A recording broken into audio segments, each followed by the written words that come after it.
Hello दोस्तों, कैसे हैं आप सभी। मैं ज्योति आप सभी का स्वागत करती हूं और आज हम करने वाले हैं भारत एवं भारतीय राज्य का पार्ट 2। वैसे पार्ट 1 में काफी चीजें हमने कवर कर लिया और पार्ट 2 में हम जो बाकी चीजें हैं वो सारी चीजें कवर कर लेंगे।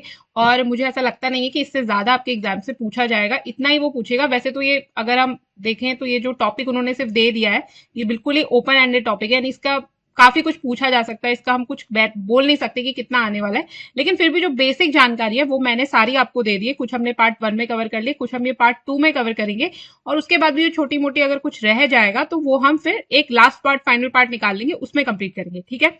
लेकिन नेक्स्ट वीडियो अब इसकी नहीं आएगी, नेक्स्ट वीडियो में हम अगला टॉपिक करेंगे। इसको अगर कुछ रह जाएगा तो हम उसको अगले फिर बाद में बनाएंगे उसकी वीडियो, फिर उसको कवर करेंगे, ठीक है। तो चलिए शुरू करते हैं। तो देखो, सबसे पहले हम इसमें भी जान लेते हैं कि भारत की जनसंख्या के बारे में। तो जनसंख्या आप सभी को पता है क्या है। जनसंख्या क्या होती है? किसी निश्चित क्षेत्र एवं समय में निवास करने वाले मानवों की जो कुल संख्या होती है वो क्या कहलाती है? जनसंख्या कहलाती है, यानी कि पॉपुलेशन कहलाती है। तो सबसे पहले ये जनगणना का जो विचार है वो भारत में सर्वप्रथम आया था 1872 में लॉर्ड मेयो ने। तो लॉर्ड मेयो के काल में सबसे पहले भारत में जनगणना हुई।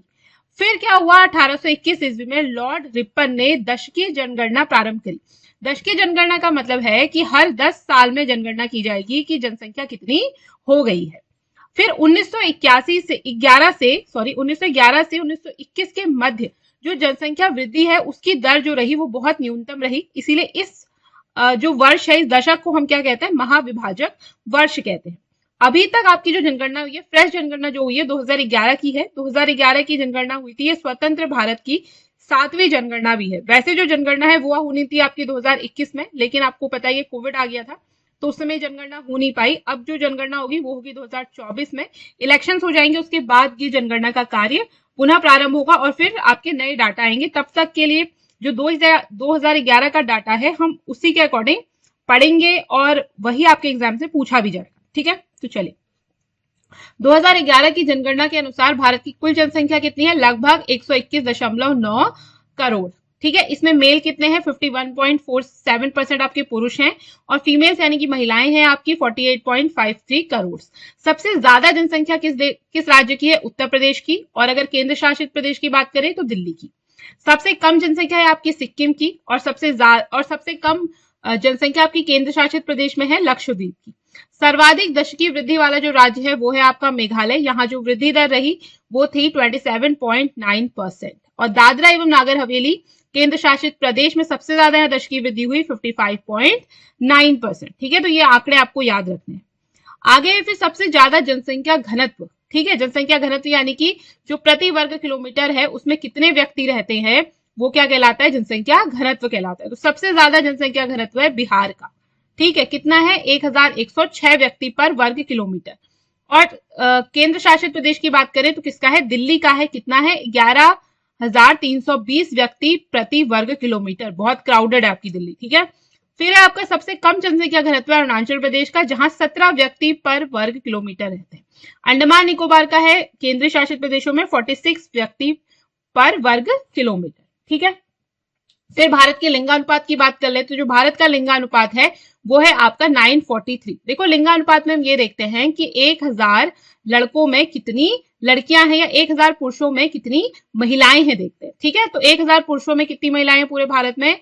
943। अब सर्वाधिक लिंगानुपात किस राज्य का है? तो वो है आपका केरल का। केंद्र शासित प्रदेश में है आपका पुदुचेरी का। कितना है? 1037।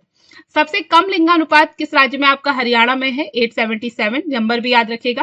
केंद्र शासित प्रदेश है आपका दमन एवं दीव 618, ठीक है। यहाँ सबसे कम लिंगानुपात है। चलिए आगे है भारत की साक्षरता यानी लिटरेसी रेट भारत का कितना है? तो भारत की जो लिटरेसी है वो है 72.99% ओवरऑल। और मेल्स की कितनी है? 80.89% और फीमेल्स की है यानी कि महिलाओं की है 64.64%। सर्वाधिक साक्षरता वाला राज्य कौन सा है? आपका केरल है, ठीक है। केरल में आपकी महिलाओं की संख्या भी ज्यादा थी, सबसे ज्यादा सेक्स रेशियो भी केरल का ही है। केंद्र शासित प्रदेश में सर्वाधिक साक्षरता वाला प्रदेश है आपका लक्षद्वीप, जिसकी साक्षरता है 91.85%, ठीक है। न्यूनतम साक्षरता वाला राज्य आपका कौन सा है? बिहार है। और केंद्र शासित प्रदेश आपका दादरा नागर हवेली। यहाँ कितनी है साक्षरता न्यूनतम? 76.20। और न्यूनतम राज्य बिहार में कितनी है? 61.88%। तो ये आंकड़े आपको याद रखने हैं। फिर आप देखो कि हमारे जो राज्य हमारा जो देश है उसके क्या है, कुछ नेशनल सिंबल्स हैं। तो सबसे पहले तो हमारा क्या है, राष्ट्रीय ध्वज, हमारा प्यारा तिरंगा। तो तिरंगे का जो ध्वज की लंबाई और चौड़ाई का अनुपात है वो कितना है, 3:2 है। ये प्रश्न पूछा जा सकता है। कौन कौन सा रंग है, ये तो आपको याद ही होगा बचपन से। तो केसरिया, सबसे ऊपर क्या आपका केसरिया रंग, बीच में सफेद और नीचे आपका हरा रंग, बीच में क्या आपका अशोक चक्र है जिसमें 24 तिल्लियां होती हैं। ये जो केसरिया रंग है ये क्या दिखाता है, देश की ताकत और साहस को दिखाता है। सफेद पट्टी दिखाती है आपकी शांति और सत्य को। हरा रंग दिखाता है आपके शुभ, विकास और उर्वरता को दर्शाता है। ठीक है। और ये जो आपकी राष्ट्रीय ध्वज है इसे भारतीय संविधान ने कब अपनाया था, ये प्रश्न बनता है, 22 जुलाई 1947 को अपनाया था। ठीक है। चलिए देखो, ये जो सारी जानकारियां मैं आपको बता रही हूँ ये मैंने सारी ऑफिशियल वेबसाइट से ली है, तो इसमें आपकी त्रुटि होने की कोई संभावना नहीं है। आप इसको बेझिझक याद कर सकते हैं, और अगर आपका एग्जाम में क्वेश्चन भी आता है और वो कुछ गलत मार्क करते हैं तो आप उसको चैलेंज भी कर सकते हैं, क्योंकि ये ऑफिशियल वेबसाइट से लिया गया डाटा है। ठीक है। अब जो हमारा राष्ट्रीय गान है जनगण मन, वो किसने लिखा है, रविन्द्रनाथ टैगोर ने लिखा था। ये मूल रूप से बांग्ला में लिखा गया है, लेकिन संविधान ने इसका हिंदी संस्करण क्या किया है, अपनाया है। और कब अपनाया, 24 जनवरी 1950 को। ठीक है, 26 जनवरी से 2 दिन पहले। ठीक, ध्यान रखना इसे भी। क्या है हमारा राष्ट्रीय गान, ये तो हर बच्चे को पता ही है। फिर राष्ट्रीय गीत है, राष्ट्रीय गीत क्या है हमारा, वंदे मातरम है। ये किसने लिखा है, बंकिम चंद्र चटर्जी ने लिखा है, और ये संस्कृत में रचा गया था। और ये जो है वंदे मातरम आपका, इसको कब अपनाया गया, इसको अपनाया गया 24 जनवरी 1950 को। तो राष्ट्रीय गीत और राष्ट्रीय गान दोनों ही कब अपनाए गए हैं, 24 जनवरी 1950 को। ठीक है। अब देखो पहली बार इसे कब गाया गया था, पहली बार इसे गाया गया था 1896 ईस्वी में भारतीय राष्ट्रीय कांग्रेस के सत्र में गाया गया था। ठीक है। और ये जो वंदे मातरम है ये हमारे देश को आजाद, यानी जो भी आजाद कराने में हमारे जिन भी स्वतंत्रता सेनानियों का था, उनके लिए ये बिल्कुल उनकी आत्मा बसी हुई थी इस गाने में, वंदे मातरम में। ठीक है। ये क्या दिया जाता था, लोगों को प्रेरणा दी जाती थी, प्रेरणा वो इससे लेते थे, तो उनकी आत्मा में रचा बसा था क्या, वंदे मातरम। फिर आगे है हमारे जो राष्ट्रीय प्रतीक है वो क्या है, अशोक की लाट। ये आप चित्र में देख सकते हैं। इसमें 4 सिंह हैं जो एक दूसरे से पीठ सटा के बैठे हुए हैं, 3 आपको दिख रहे हैं किनके पीछे है। ठीक है। इसमें देखो ये नीचे आपको ये अशोक चक्र दिख रहा है, जो यही अशोक चक्र किसमें लिया गया है, हमारे झंडे में लिया गया है। यहाँ पे आपको ये 2 पशु दिख रहे हैं, एक तो आपको घोड़ा दिख रहा है, एक आपको सांड दिख रहा है। 2 और पशु है इसमें, वो है आपके एक हाथी और एक सिंह। तो पूछा जाता है कि जो अशोक की लाट है उसके नीचे के स्तंभ में कितने जानवर है, कौन कौन से। तो ध्यान रखना कौन कौन है, एक हाथी है, चौकड़ी भरता हुआ एक घोड़ा है, और एक सांड है, और एक सिंह की उभरी हुई मूर्ति है। ठीक है। और इसमें क्या है, ये धर्म चक्र है आपका। ठीक है। उसके नीचे क्या लिखा है, सत्यमेव जयते। ये हमारा क्या है, राजकीय प्रतीक है, अशोक की लाट। इंग्लिश हिंदी दोनों में लिखा है, तो आप इसको देख सकते हैं। अब ये जो अशोक स्तंभ है वो कहाँ है, सारनाथ स्थित अशोक स्तंभ से हमने क्या लिया, अपना राजकीय प्रतीक लिया है, ये भी याद रखना। ठीक है। हमारा राष्ट्रीय पक्षी कौन है, हमारा राष्ट्रीय पक्षी है मोर।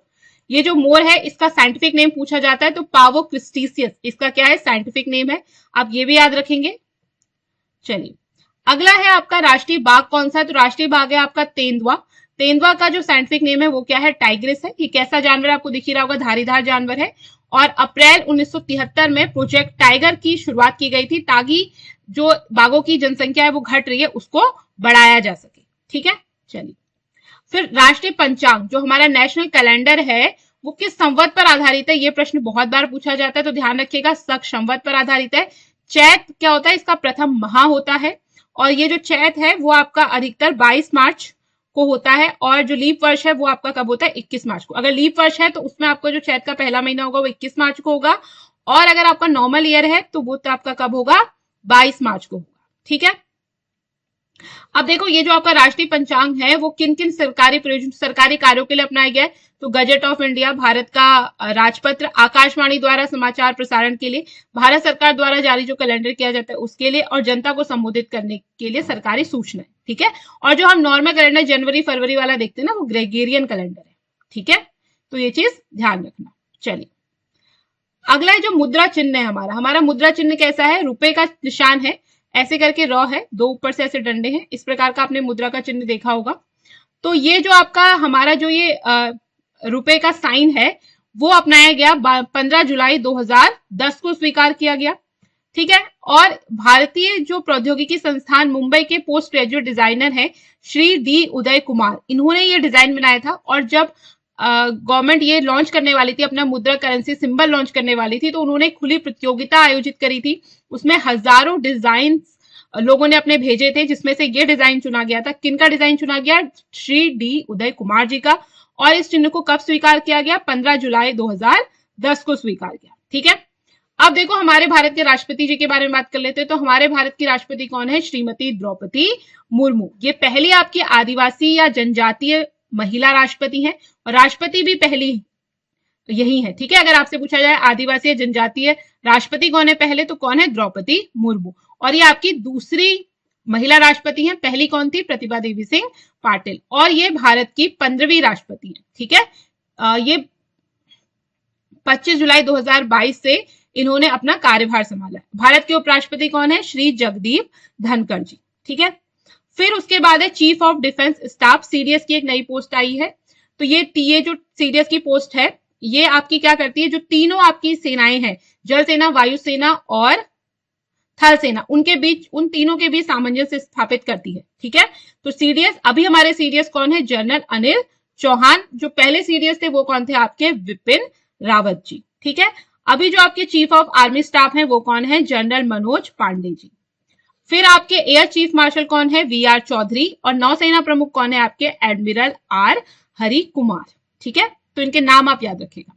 फिर अभी जो मुख्य न्यायाधीश है भारत के वो कौन है? Doctor justice D Y Chandrachud. ठीक है, ये कब बने? 9 नवंबर 2022 से अभी तक ये क्या है? आपके चीफ जस्टिस हैं। भारत का जो सर्वोच्च न्यायालय है वहां पे आपके जज होते हैं 33+2, एक हो गए आपके चीफ जस्टिस और बाकी 33 अन्य जज। अगर हम चुनाव आयोग की बात करें तो भारत के जो चुनाव आयोग के मुख्य निर्वाचन आयुक्त है वो कौन है? श्री राजीव कुमार। और दूसरे जो चुनाव आयुक्त है, जो दो आपके निर्वाचन आयुक्त और है, वो कौन है? ज्ञानेश कुमार और डॉक्टर सुखबीर सिंह सिंधु। ये इनके बारे में थोड़ा डिटेल से लिखा गया, आप एक बार देख सकते हैं। जैसे कि चुनाव आयुक्त राजीव कुमार जो है वो आपके 25वें चुनाव आयुक्त हैं। ठीक है, और उसके बाद जो श्री ज्ञानेश कुमार है, ये चुनाव आयुक्त जब इन्होंने कार्यभार संभाला उससे पहले ये 1988 बैच के केरल कैडर के अधिकारी हैं। और डॉक्टर सुखबीर सिंह सिंधु उत्तराखंड कैडर के अधिकारी हैं। ठीक है, ये ध्यान रखना। तो ये हो गए आपके निर्वाचन आयोग के। आशा करती हूँ आपको ये वीडियो अच्छी लगी होगी। तो हमने सारा डाटा लगभग कवर कर लिया है इंडिया एंड स्टेट का। और भी अगर मुझे लगेगा कि कोई टॉपिक आपका रह गया है जो इसमें से पूछा जा सकता है, तो उसकी मैं आपके लिए अलग से एक वीडियो बना दूंगी। Thanks for watching and keep learning.